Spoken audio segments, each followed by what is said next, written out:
yet met. I am super excited to be hosting today's webinar. We have some fantastic guests with us today. Some are my dear friends. I'll just call them all. They're all my dear friends, and I'm very excited that they are joining ADMC and our membership today to give us some great insight. So I'll do some introductions here. We will start with the wisest and the most, let's see, distinguished gentleman of them all, Dr. Ted Boris from Chicago Midwinter. Hey there. We have Dr. Roy McDonald from Thomas P. Hinman. Hello. We have Dr. Summer Rourke from the TDA, Texas Dental Association. Hi. And we have Dr. Nanette Turtel from SmileCon. Hi, all. Hi, Lacey. Hi, guys. So we're going to go ahead and get started. This is being recorded, and we will be posting it on our social sites as well. So what we'd really like to hear, we appreciate you guys joining us again this year. It was a huge success last year, and I know the members have some great questions for you as well, but I'd love to go around the circle here, circle of friendship, and tell us, how are your meetings going? So for example, Dr. Ted Boris, we just finished Chicago Midwinter in February. Congratulations on your retirement. We are certainly going to miss you there. Excited to have Dr. Cheryl Mora joining us. But how was Chicago Midwinter this year? Because we base a lot of our meetings off of Chicago. So tell us a little bit about how your meeting was. Well, I'm happy to say that our expectations for the meeting had been exceeded. Our goal was to get to about 70%, between 60 and 70% of pre-COVID numbers. In 2020, we were at 27,000, and we were hoping to get to 19, maybe 20, and we actually got, within a couple dozen of 21,000 for registration. On top of that, again, expectations for courses were okay. Maybe we're gonna get to 30%, and we were actually much closer to 50% in terms of seats sold. So for me, it was a nice pat on the back that I was getting out with everyone smiling at me instead of saying, "What the hell happened here?" Yeah. And that's how it went. It's a nice feeling, and I know that Cheryl and her team are working very hard on picking up the ball and running with it from the point where we left off this year. Awesome. And again, it's super exciting to hear that our numbers post-COVID are coming back up. In-person meetings are still going to be a thing. Dr. Roy McDonald, we just finished with Thomas P. Hinman a couple of weeks ago. Very successful meeting. It was actually your meeting. This was your baby this year. Very successful. How are your numbers, and how did you guys do? Our numbers were up 10% over last year. We're slowly coming back from COVID. Our courses sold at about a 70% number. We had a lot of our hands-on completely sold out. So we were excited about that. One thing I did that I continued with was some virtual classes. I think Ted decided not to do that, but I offered 16 virtual classes, which continue through the end of May. And as of today, those are still selling. So that perhaps could be a trend in the future, to have a partial virtual component.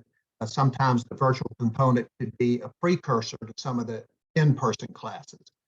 And then others could be where we might highlight some new speakers, specifically in the virtual realm. But our numbers turned out good. As you know, we're a big social type meeting, and our social events were just about sold out. So overall, it was a good meeting. And thank you for being there, Lacey. Thank you for asking me to be there. Anytime. I'll never say no. You know that. Dr. Rourke, TDA in a couple of weeks in San Antonio. This is going to be a big meeting for you guys. Tell us a little bit about what you're expecting, the numbers that you're expecting, and how is it looking so far? So we didn't have a meeting this past year because SmileCon was in Houston. So we really, the year before that was kind of virtual, kind of there. So this is really, we feel like our first real meeting after COVID. So there's a lot of unknowns at this point. However, we're at 4,000 right now, registrants, which is, we're trending up. We're not quite where we want to be, but we still have a few weeks. We extended our early bird deadline for another couple of weeks, but we're staying about 200, 300 a day a week, I'm sorry, registering. I think realistically, maybe 5,000 for us, which in this day and age isn't too bad. So we're excited. We're definitely moving forward. And seems like everyone that's registering are taking as many classes as they can possibly take. So that's exciting. They're not just coming to hang out. So we're still pushing and trying to figure out what the new normal is going to be for us. Well, and Texas has 3 big meetings, so. Yeah, that's a challenge. And it is something that actually we're addressing. I'm the chairperson now for the task force of the future of the TDA meetings. And so we are very aggressively considering combining meetings, and I think wisely.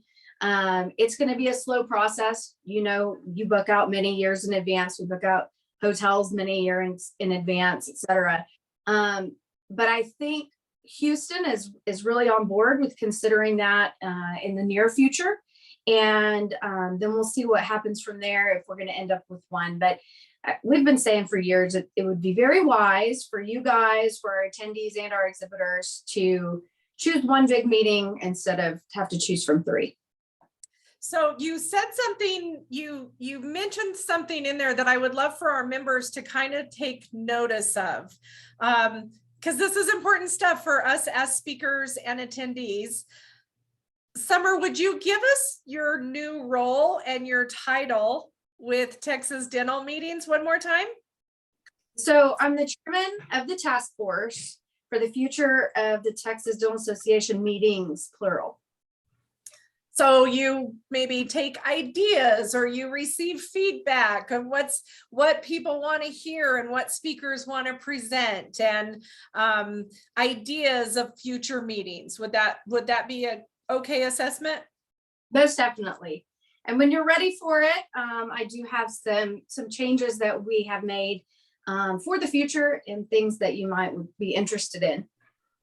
All right. Well, let me jump over to Nanette and we'll come right back. Welcome back, Nanette. You froze up, you went out, you came back in, we're all good.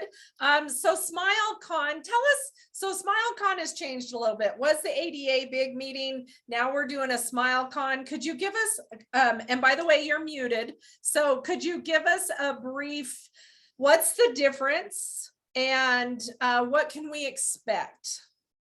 Well, SmileCon evolved or started its beginning in somewhere around 2016 and 2017. That's when the committee, well, at that time we were the council on annual sessions and helping direct the meeting. We started to realize that learning was really changing. The dental students of today aren't the dental students of 30 years ago. 30 years ago, I sat in a class and I actually had a job as a scribe where I had a cassette tape recorder and I listened to all the notes. They're not learning that way anymore. No one's writing anything down. They're learning visually. They're learning in a much different way. And what we're trying to do is reimagine and keep up with those different types of learning techniques, and try to reimagine and create something a little bit different, and introduce the meat and the play. The idea of SmileCon is more of a celebration of dentistry and the entire dental community. We do know that from our attendees that CE is an extremely important part of every single meeting for our attendees. So that's not going to go away. We still want the best, and the brightest at our meetings. But it's just a little bit different. We're trying different and new things to create a little bit of a different vibe, a little bit more fun. If you were there in Houston, you saw the street party, you saw the special events that were surrounding it. We had a great relationship with Texas this year. And Houston. It's been an interesting ride with SmileCon. I was chair of the last annual sessions, the meeting that never was in 2020. And we quickly had to veer to the virtual connect, which was quite a success. But then to start the rebranding post pandemic in 21, the fall of 21, when everybody was just getting back to meetings, in Las Vegas, we were happy that we were in a city like Las Vegas that would draw a large crowd. We were pretty lucky that year in 21, one of the first meetings. We had 7,000. In Houston, we were really excited. We almost had 10,000. We had 9,900, excuse me, 9,905. We're expecting approximately 12K. We would love to have 18K in Orlando. But it's just a different type of celebration. The learning we want to incorporate more. This is our, sorry, my dog is on here. But the learning, we're really seeing more hot topics all of a sudden emerge, like AI and the interactivity of how that all works out. So we're really trying to focus on what's new and what's different. What can we celebrate? What are the things to come? And we realize that we're talking to a wide, diverse audience.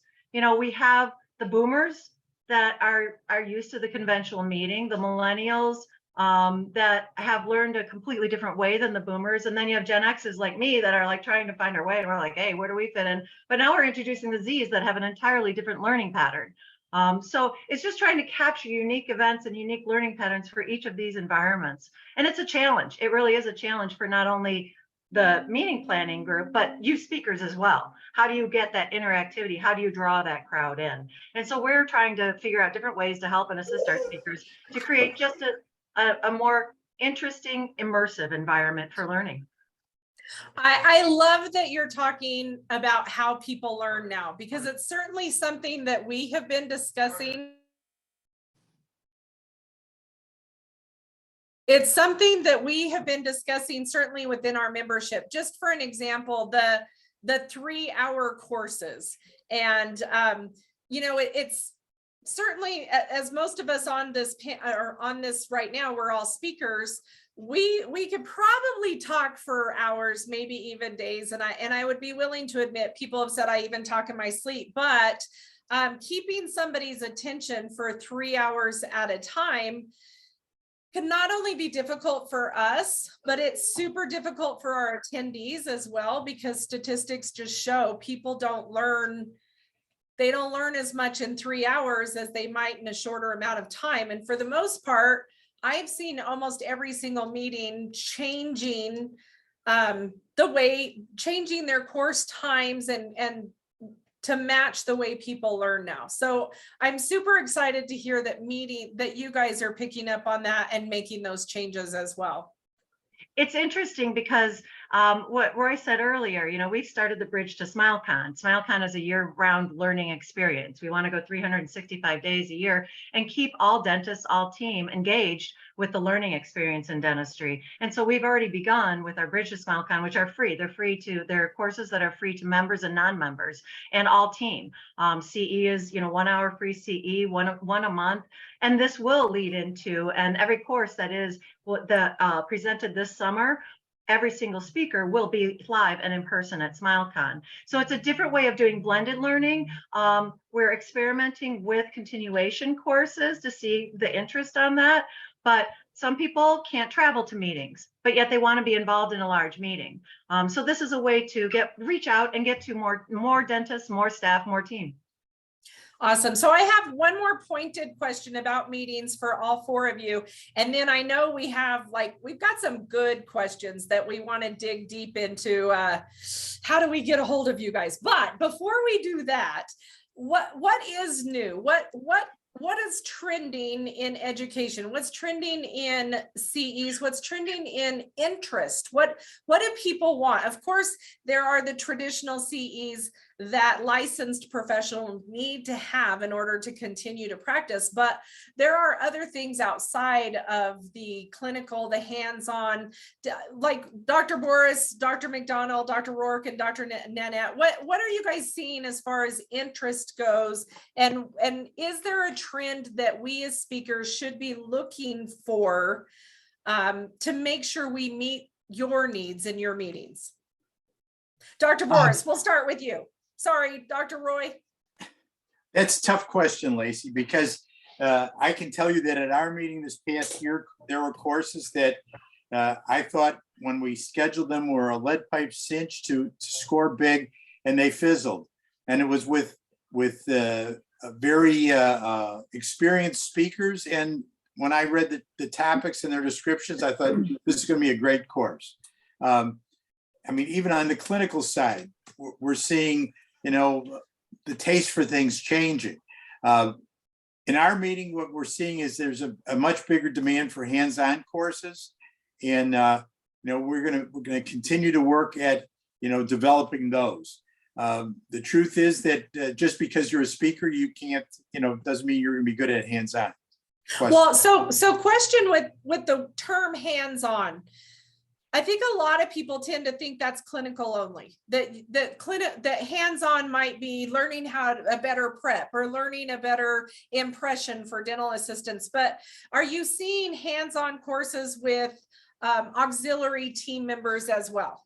Oh, yeah.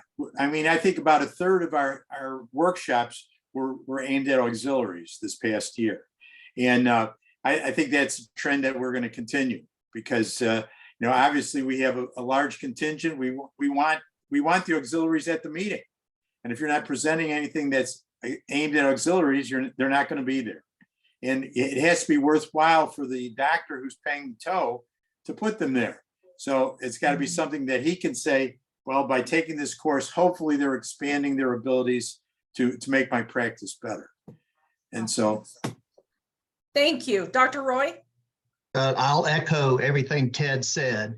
It is true that the hands-on courses do sell the most, and some of those are specifically clinically related. Our endodontic courses sell out quickly, but there's also interactive courses. And Lacey, you had done one for us where it's not truly hands-on, but it's more interactive with the staff, sometimes in the communication or customer service. A trend, though, that I think is happening, and I've been following it maybe since 2017, but it's integrative medicine. A lot of the stalwart speakers who are getting a little older and not doing as much of their clinical have turned to integrative medicine. Certain tests that you can do to help determine the health of an individual. And I know next year, Sedgie's going to have a lot of tracks, more dealing with the integrative medicine, the AOSH type approach. But here's a statistic that was shared with me this year, and I want to throw it out to everybody to see what you think. Our registration person of 11th and Gather handles many of the meetings throughout the country, said that the percentage of dentists is increasing coming to meetings. In other words, he didn't give me the exact number, but more dentists compared to hygienists and auxiliaries are attending the meetings.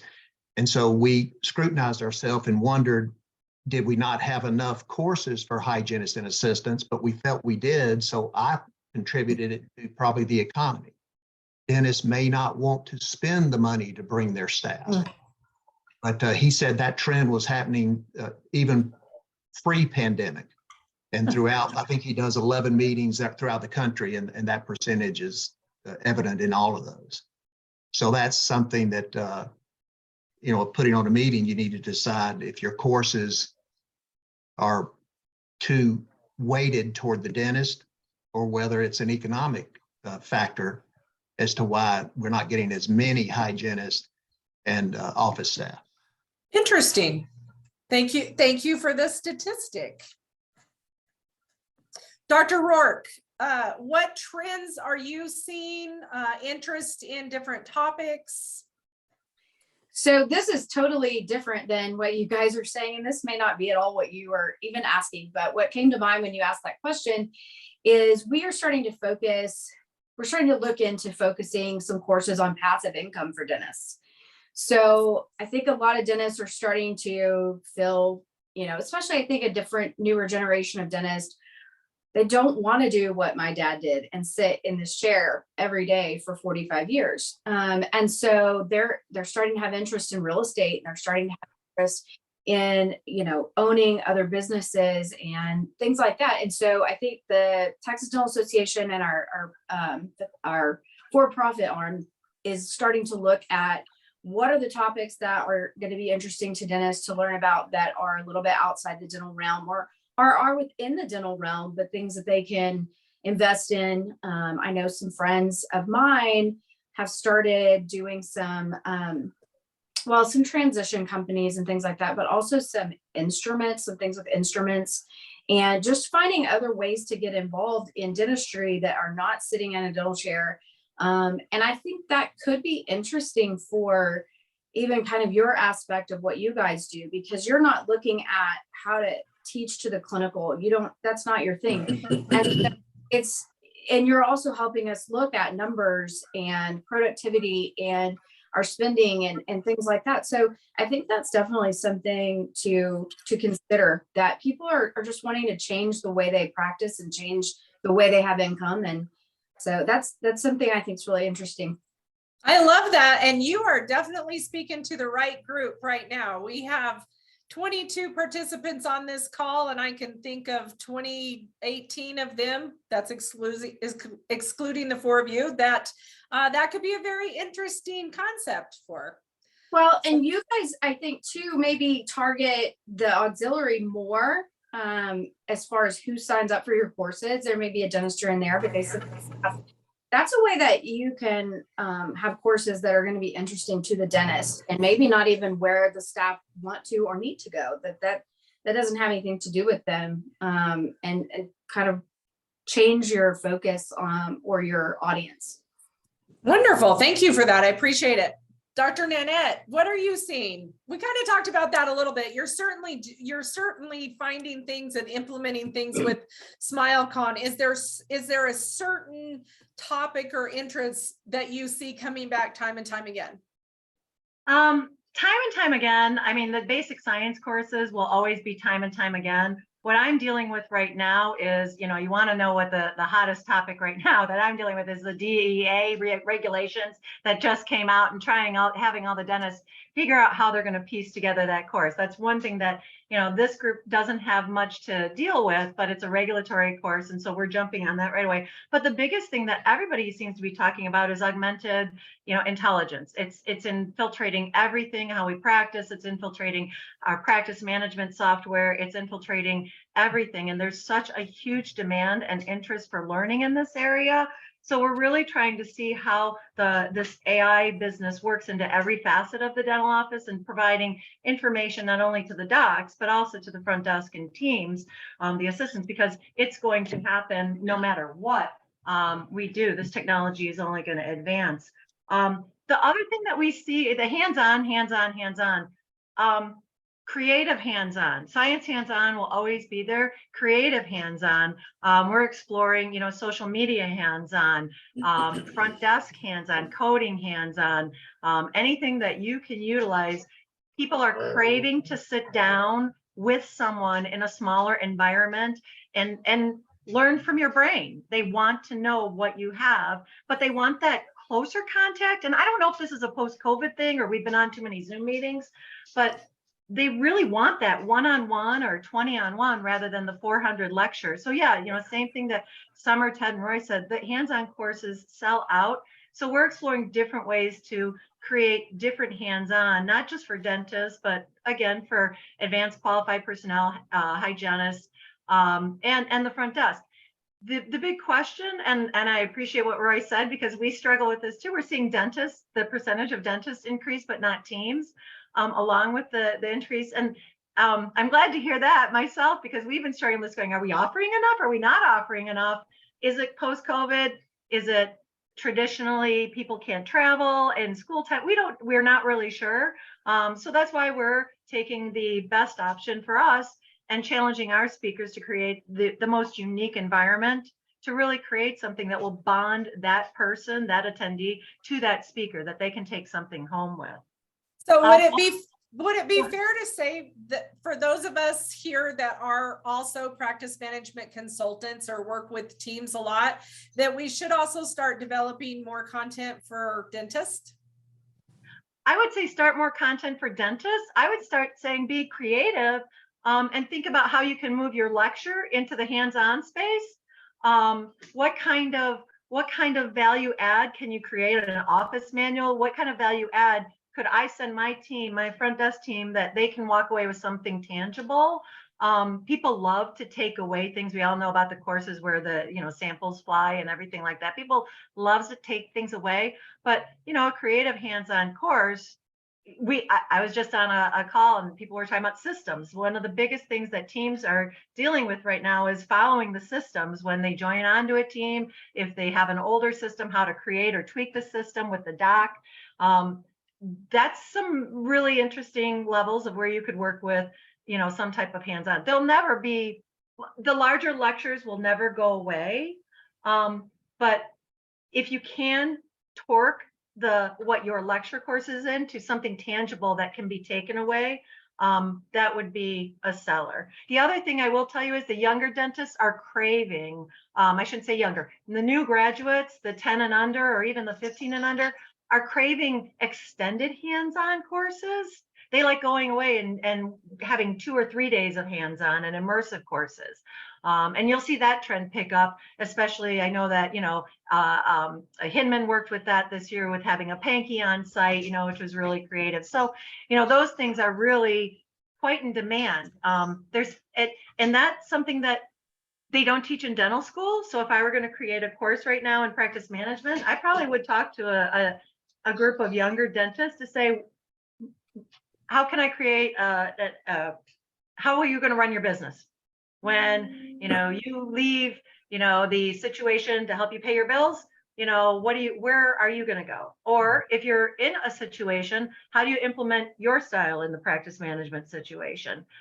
There's lots of different topics that you could work with, but that lower census is what people are craving, that smaller classroom. They want to be able to, the lunch chats, they want to be able to come up to the speaker. And again, I don't know if this is Zoom and we're tired of it, but people want to see and be there with the speaker.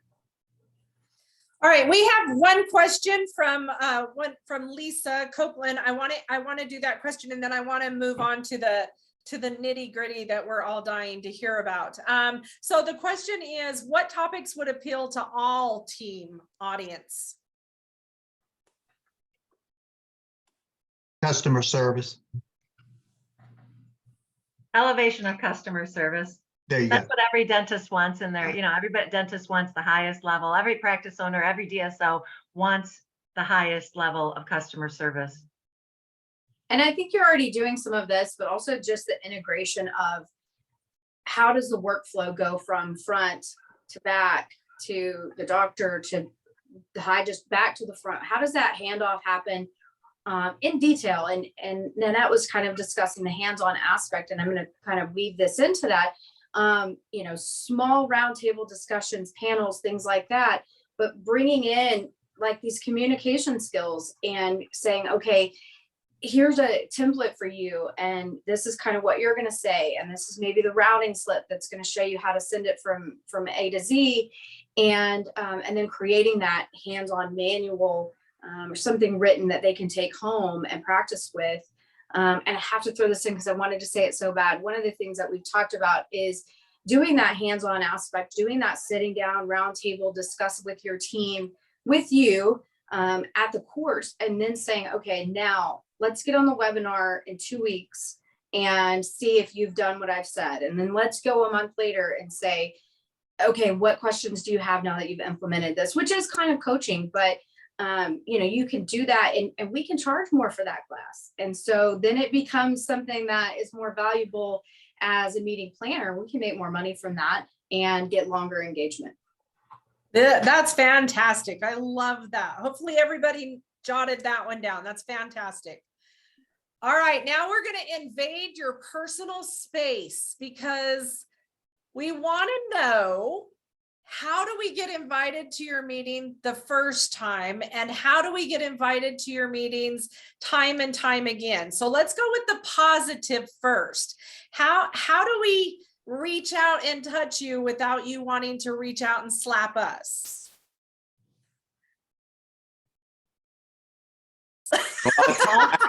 I will tell you that when I was in the office, there wasn't a day that went by that I didn't get 10 or 12 of those glossy brochures on email. And I mean, hey, yeah, every one of you has great ideas and all this, but you've spent a lot of money on these things, and really it doesn't do much for getting you hired. I would prefer an email that says, Dr. Ted, I'm going to be speaking at Hinman. Here's the dates. if anyone's there, I'd love to have them come and see me, because our meeting is one where if you're not scouted before the meeting, your chances of getting hired approach zero. And so, it's much more valuable to me to know where you're going to be at rather than, all this lovely stuff that cost you a lot of money. Okay, I'm gonna jump in on that because it's how do we get scouted if we're not at meetings? So, how do we say, I'm gonna be at a much smaller meeting, or I'm gonna be at a study club, or gosh, I've never even had a big meeting. How do we get to you? How do we get noticed if we're not at those meetings? Well, to me, that's a real tough question. And, in the past, we had what we called our Windy City speakers. And the Windy City speakers were people that weren't getting paid a hell of a lot, but we did pay them. And they were given an hour and a half to demonstrate their abilities. Or originally it was just an hour, but now it's an hour and a half. And, you have people that actually would send notes saying, basically volunteering to do this. And, Right. if you send a course description and objectives and talked a little bit about yourself, as opposed to, again, still rather than the glossy brochure, at least we'd look at it. And I know that she's bringing back Windy Cities again. And so probably there will be a dozen, newbies on the menu next year. And so, that's the only thing we can offer. I mean, the way our meeting is structured, the way our speaker selection is structured, if you're not speaking somewhere else, chances are, we're going to say, take a shot in the minor leagues before you come on over to us. Okay, that's great advice. And we have to start somewhere. Right. Somewhere. Absolutely. That is the double-edged sword, because if you're not being seen at, say, the top 4 meetings that we scout, it's very difficult to be asked to come to Hinman because we require that you be scouted. But knowing that that's the difficulty, we do have a portal that you can go to on our website, and you can put in information simply that you're interested in speaking. And our scouts do look at that. And then we do look at where you uploaded, where you will be speaking. And we do reach out to other friends that we have that may see you in a smaller meeting. And then they'll tell us, you know what, you really need to take a look at this person. And then it's possible to be asked from a smaller meeting where we have seen you perhaps in a video. I did, after the pandemic, I scouted several people simply via Zoom or one of their videos online. Mhm. And then I had to speak to them in person just to make sure that how they were. But it is difficult to be asked when you're not being seen at a large meeting, and you have to be seen in order to get to the large meeting. So that's the double-edged sword. So I'm going to ask this question a little bit differently to Dr. Summer and Dr. Nanette. Here's my question for you. What if I'm not speaking at SmileCon or at TDA, but I'm attending it, and I have a good friend who is going to the VIP stuff, and they had a +1 and I got to go too, and I'm at this VIP function, and there you guys are and all you're magnificent. Is it okay for us to go up and introduce ourselves and say, I'm a new upcoming speaker, I have amazing courses and CV, and I just wanted to introduce myself, and would you love me, please? Absolutely. I think that's the biggest thing, is for us to get to meet you. And like Ted was saying, we don't care about your paperwork. We get too much paperwork. And so meeting you in that kind of nonchalant way or organic-ish way, I think is good. And you've got to make an impact on somebody somehow. And that's how you open that door. I also think, so you mentioned how to reach out. If you're going to do an email, give me a 1-minute video. Hi, I'm Lacey. I love, I've done this, I've done that. And just let me, because I think a lot of what I see when I'm scouting, I'm trying to decide who I like, is based on your energy, your excitement, how well you speak, how do I want to stare at you and listen to everything you say and just bring it in? Or is it just same old? And so, you know, our attention span, it's not long. If we click it, right? But you know, you look at the research on Facebook, what's going to get more likes, a video or a paragraph about how you feel? A video. So give me a 1-minute video, who you are, what you do, and where I can find out more information. That is brilliant. And I have to tell you, I just left my chair to get a pen and paper because I'm making a note of that is fantastic. I love it. Well, I thought of that on the fly when Ted was speaking, because I'm thinking, yeah, I want to hear that. But See, Ted even this brings was out, Dad brings out the best in all of us. Thank God. And I think all meetings, I think, you know, weaving into why we don't want you there is you've been there 1,000 times. So maybe it is one of those deals where you speak at smaller meetings. That's how you get your foot in the door, and you work your way through. And so smaller meetings, we're unfortunately back into that smaller meeting category, is we want somebody new and different. We're constantly, and I think all the meetings are looking for new blood. We just don't have. Absolutely. And so, you know, smaller meetings, like you say, study clubs, little things, and then give us that 1-minute email blurb. Hey, check me out here. Here's a link. Or if you happen to be in this town.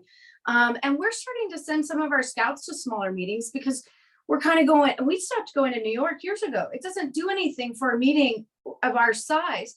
And at this point, we're kind of going, okay, what meetings can we go to? Maybe it's AGD, maybe it's not one of the standard ADA meetings, you know, just something different that we can find you. And so we are aware of looking at different kinds of meetings and smaller meetings, different unique places. So I think it's beneficial wherever you can get a start, do it.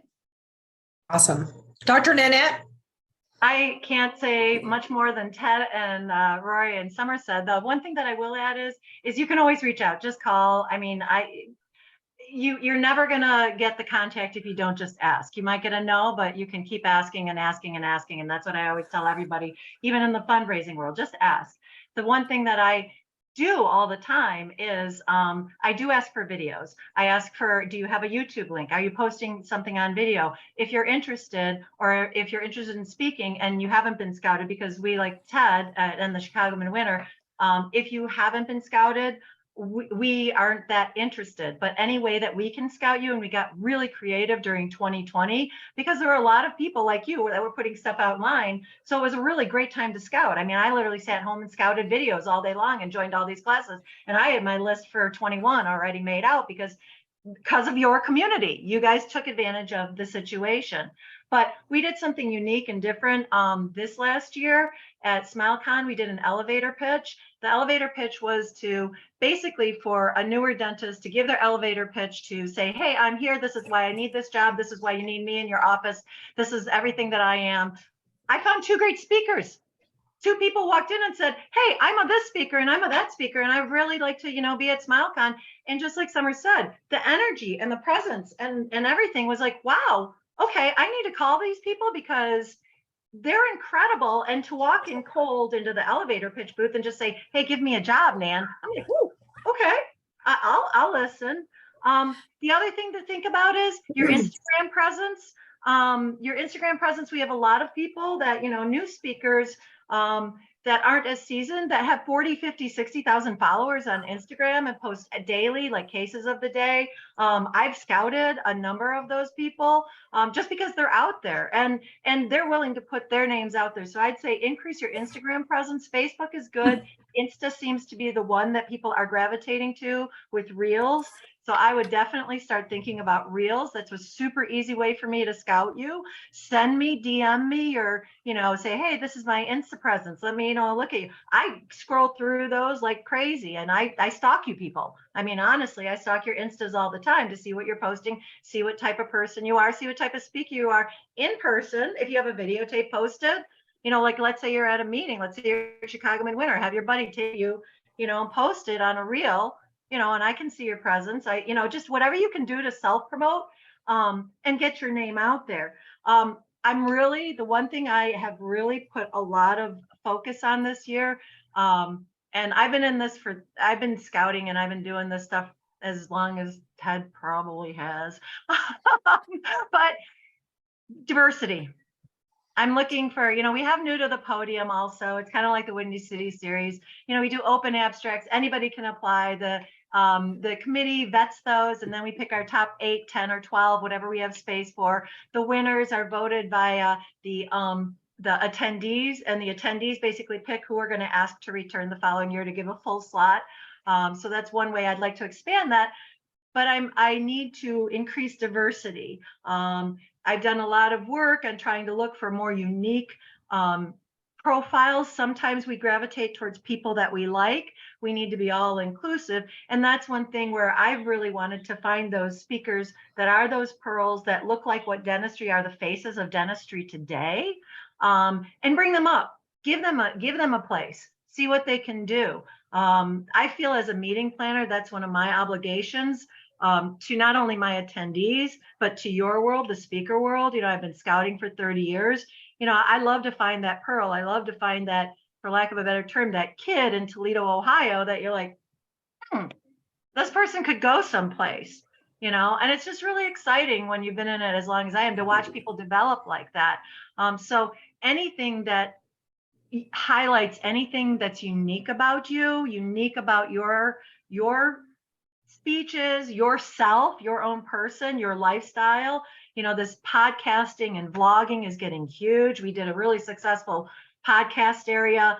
That was one of our most successful spots at SmileCon, and we're expanding that tremendously because the interest is so huge. And these podcasters are just basically, they're self-promoting what they do and dentistry, so they're out there and we can scout them easily. So that's where I would say, do a pearl a day, get your presence out there so that we can scout you if you're not at a meeting. And I would tell any person that's trying to break into the industry that that's where you're going to focus. Because look at the people that are out there, the Instagram dentists that are out there that are now big names.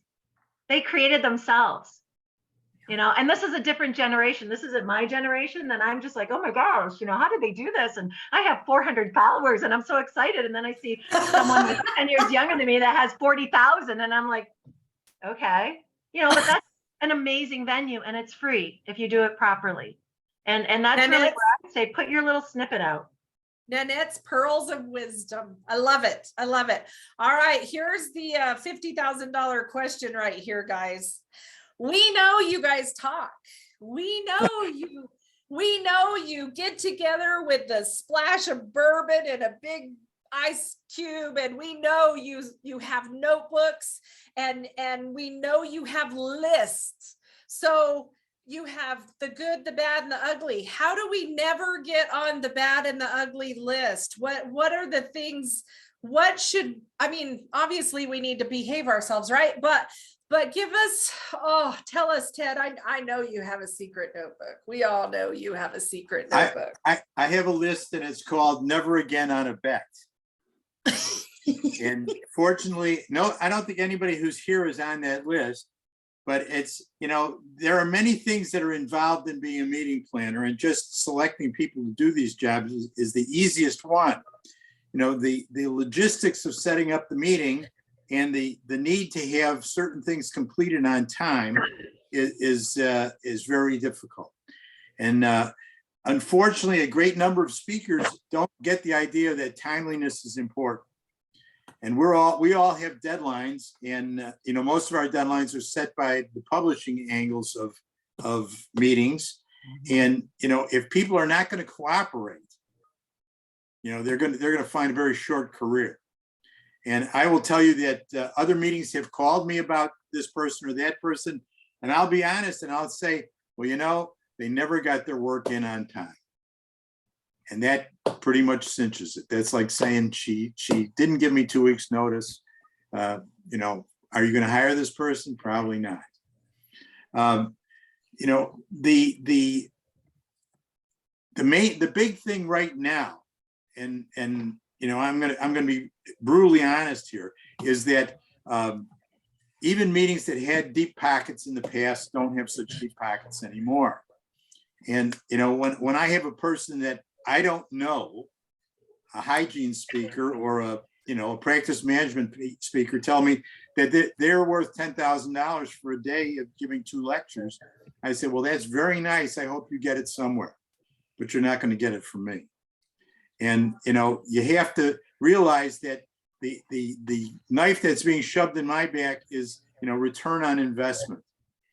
And especially speakers who've been there at our meeting before, they look at, the administration looks at what kind of attendance these people have in the past. And if it's not at least covering their honorarium, the chances of getting invited again are pretty slim. And so, you hate to say that, but that's the truth of it. No, we always love your candor. We love your honesty and your candor. I'm fond of saying that we're in a put butts in the seats business. And, that's the truth. If people aren't coming to your class for whatever reason, it's going to be tough to come again. Thank you. Thank you for being honest. Dr. Roy. Yeah, Ted was honest, and I appreciate him saying that, but exactly what he said is true. If you're invited and you don't fill the room, then you're probably not invited again. But the main thing, even if you're the best speaker, if you're not courteous, or if or we had as an example, we had a gentleman who was a really great speaker, but every time we would get in line for something, he would break in line.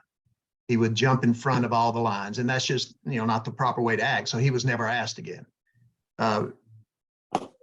Getting your information in on time is critical because, like Ted said, we have deadlines, and at our portal, you can easily upload everything on time, but we have a lot of questions now. You mentioned this, Lacey, that some of the lectures now are shorter. So we've created in the portal a length of lecture. And if a speaker doesn't fill that out properly, then we may consider it a 3-hour lecture. And then when it gets down to putting them on the program, they might say, well, no, I'm only speaking for 2 hours. So you have to be accurate when you fill out that information because the programs are put together way in advance, months in advance. So be courteous when you're there, get all your information in on time, and I think you'd be asked back again. I don't think there would be any reason. I have a very pointed question for you, Dr. McDonald. Now, all of the meetings have something for speakers to attend, be it a president's reception or a scout and speaker reception. But Hinman is kind of known for keeping your speakers busy. You have something for your speakers to do pretty much from the time they wake up until the time they pass out. So does it matter? Is that something that you guys look at when you invite a speaker to Hinman and you have, and this pertains to all of you as well, but is that something that you look at, or if we're social, if we're sociable, if we're out and we're attending the events that you invited us to, and we're shaking hands and kissing babies and being seen? Well, yes, we do like you to attend all of our social events because that's part of Hinman. But it's also good for the speaker because also invited to those events are other scouts. Right. And that's a good way for y'all to meet them at our social events. But we do realize, some of our older speakers who can't make it, then they might go to dinner with their host instead of one of our functions. But typically 95% of our speakers attend all of our functions that we offer. And Thank you. It's encouraged. It's not required, but we encourage it. Thank you. Miss Summer, how about you? What is not going to get us invited to or back to a TDA meeting? So I am known on the TDA board to be the one that's going to say the opposite of what everyone else is saying. So I'm going to tell you one thing about the social events. So we've considered quite a bit because of cost, reducing the number of events that we have. Our VIP reception used to be all the House of Delegates, all the speakers, all of the, people running the meeting, et cetera. We can't afford to do that anymore. We've considered fewer and fewer events. And I'm sitting here thinking, do you guys even want that? Because in some ways, if we have one interaction, but it's not the whole time, what level of it do you want? Because we can't afford to have you entertain the whole time like Hinman. I wish we could. But is there something that you feel like this event and this one event is really what we like the best? And if we had to pick one, what would that be? I think that's what we're going to end up having to do, and at least for a little while, is narrow some of that down. So that's one question I will throw out for you to get back to me whenever. Yeah. I'll do a survey with our membership. We do a lot of surveys, and our membership tends to like that. And I will certainly do that. I would also, and I'm going to let you finish. I apologize for cutting you off. It sparked an idea. What if you guys surveyed, a year before, whatever, what if you surveyed your speakers and said, if we had this event, would you attend it? And the other thing that I think is important, because I think a lot of us speakers talk about this, is maybe saying we encourage you to attend any social event we ask you to. It's beneficial for your career to attend these social events that we're inviting you to, because I think sometimes, especially if you haven't been on the circuit for long, you think, oh, well, that's nice of them, but I'm pooped, I'm tired. Whereas we don't necessarily realize and see, oh, this is part of my honorarium. Like, this is part of them inviting me to be here and interacting and getting your attendees involved as well. And that may be why this question came up, is because we are seeing less and less attendance at some of these functions. And so we're thinking, well, they don't want to do that. They want to go to the Riverwalk. They want to go out to dinner with the speakers they know from other areas. And so, that may be the disconnect that we're feeling. I will say I met Lacey, scouted her for years. She spoke at my meeting, but really we work together now because she was at my VIP party and we were having a great time together. I have pictures of her with a mustache on from 2017. So, that's how that relationship really got I started. have waxed since then. Okay, it was fake. Not a real mustache. But I think just a quick thing, don't be a diva. We pass that information around. Everybody knows, like Ted says, we talk to each other. Oh my gosh, no, they were so much trouble. Don't bother. And started as far as things being on time, also your contracts. If we talk to you and you're not getting your contract back, we're like, okay, this person, and that goes into the information for next year. Yeah, they did good, but it was such a pain. And the staff at TDA is like, I don't want to deal with them anymore. They'll discourage us as meeting planners from getting certain people because of those kind of things. So those are both big. Match your program to your title. That's another thing we hear a lot from attendees, that, oh, we thought it was going to be about this, and you don't talk about the same thing. And so that goes into our spreadsheet of comments, bad comments equal not coming back. All right, that's it. Awesome. Nanette, before you jump in, we have one suggestion, which is awesome. What do you guys, meeting planners, think of an introduction reception? Love meeting the attendees before the courses even begin. It helps make the audience interaction more personal. Just kind of an idea we threw out there on our brainstorming. Nanette, how do we never get invited to or don't get invited back to SmileCon? If you never answer your emails, then you will not get invited back. Same thing that these three people said, exactly the same. Stay in contact with us. That's the most important thing. Answer your emails. The contracts have to be done. My print deadline is coming up in the next 2 weeks, so I'm on crunch time right now, and I am literally hunting down speakers and saying, I need this and I have to have this.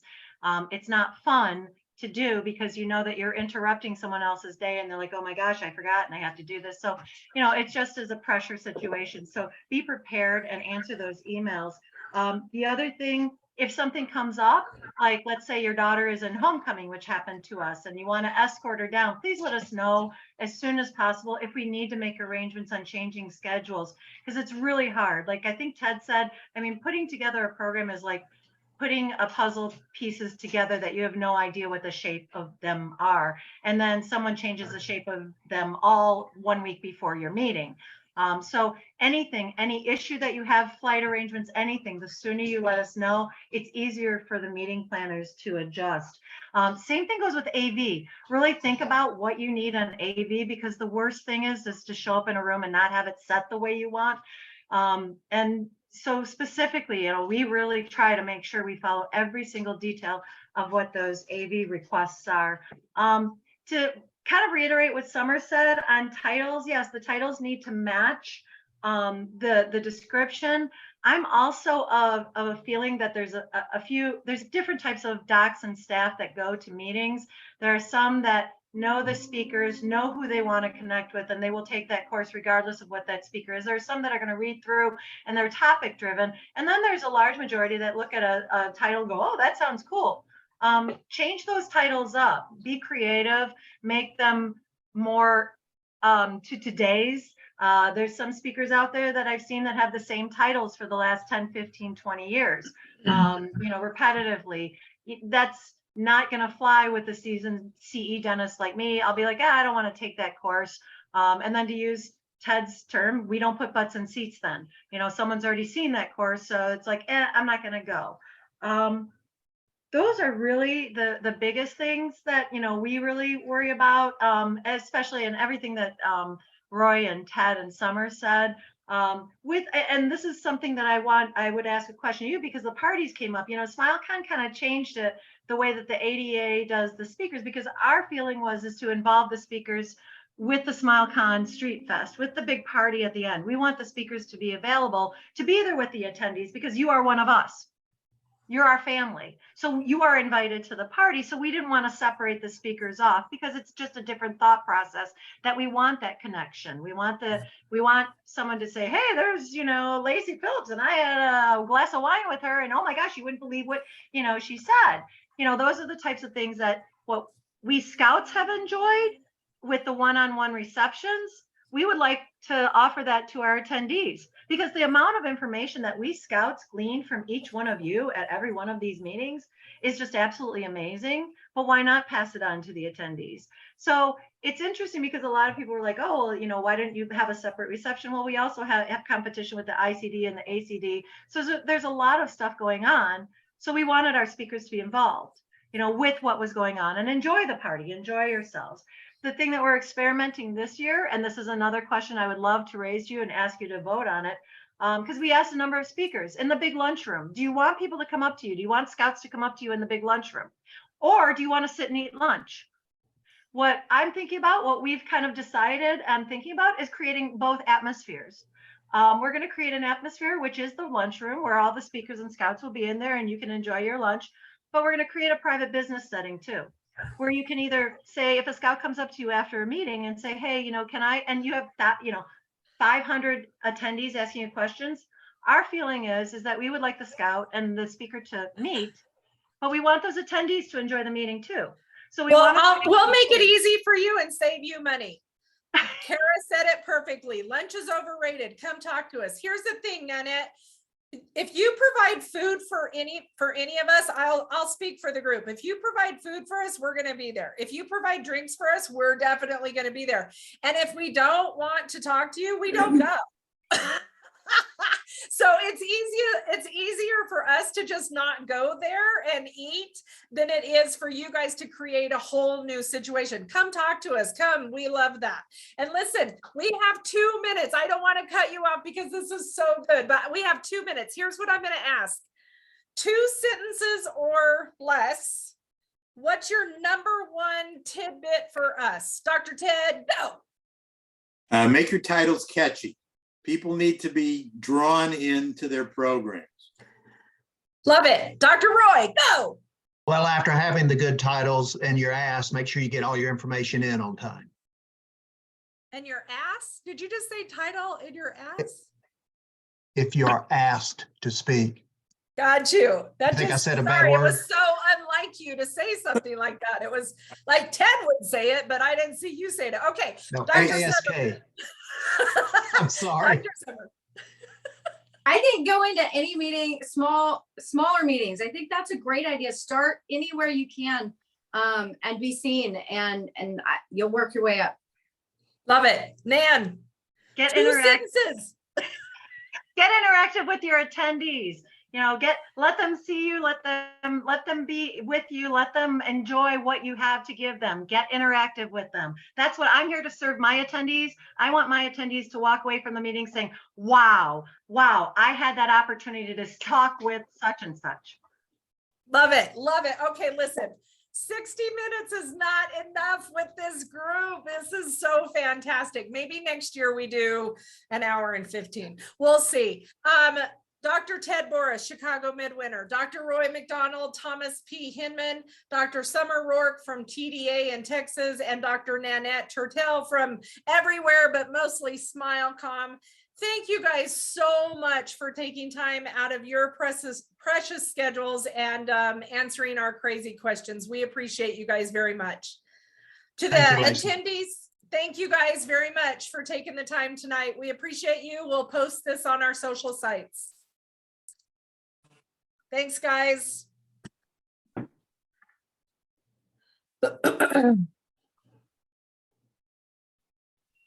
Dr. Boris, we got to keep in touch. Okay, absolutely. You've got All my, right. you got my civilian email and phone number. I have all your goods Take now. two. Yeah, absolutely. Nan, I'm much not love. going anywhere. Thank you so Us much. either. Us Yeah. either. We're in Chicago once a quarter. We're going to take you and Carolyn to dinner. All right, it's a deal. All right. See you guys Bye-bye. later. Bye, Bye. guys.